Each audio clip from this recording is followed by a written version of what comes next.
You're watching the Author Hangout, and today we're hanging out with Tony Wilson, and you've clicked on this clip just in time because Tony's got some amazing top secret writing tips for you. But before we get to those, what is your actual writing routine, Tony? Do you have a routine, or is it all over the place? It's a little all over the place, but when I'm locked in, let's say I've got a project. Yes. Let's say that you've got a deadline. Selwood boys, we need the next manuscript in 6 weeks. Yeah. Is that about how long they give you? Yeah, they take about 2 months. I can definitely do them within 2 months. Yep.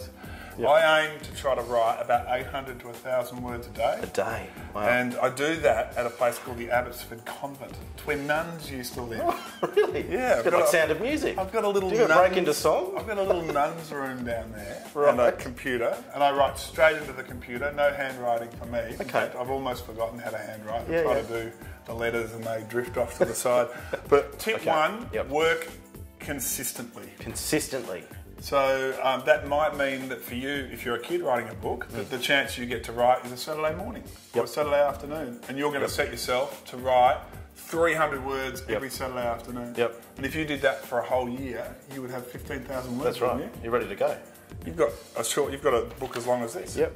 So every afternoon, like it could be after footy, or it could be before you do something with the family or something. Yeah. Put an hour aside, something like that. Yeah. Yeah. Okay. And also, it's not inspiration doesn't strike. Maybe that's tip two. Tip two. Inspiration will not be the cornerstone of getting it done. Inspiration does strike in terms of ideas. The best idea to write a book about. The Cow Tripped Over the Moon got written because I had an inspired moment. But generally, in writing a longer piece, you've got to work to get the jigsaw together. It's not like and you've got to think the whole time, and you've got to set aside time for thinking. You can't just drift around the streets going, I'm a great artist. My book will happen. That's what I do. My book will happen. Am I doing it wrong? Yeah, but how do you write yours? Well, I just wander around the streets. I'm a great artist. My book will happen. It'll come to me. So are you consistent, or are you a night before man? I am. See you later. I need a deadline. Here's an extra tip coming from me rather than Tony this time. I need a deadline. So if you can set yourself deadlines, I need that motivation. Because if I don't have a deadline, if a publisher says to me, "Oh yeah, just get it to us when you're ready," then I will never be ready. Well, that is a good point as well. Yeah. So I need to know that it needs to be. It could be it could be a project that you're working on at school. I need to know when it's due, and that will motivate me. Absolutely. Yeah. And then you get them in. You've got to get it in on time. When they say that's the deadline, you can't just go, see you later, deadline.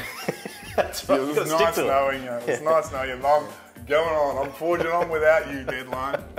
I'm wandering the streets again. You've got to respect the deadline. That's right. Exactly. So they are some great tips. Sorry. I hope so.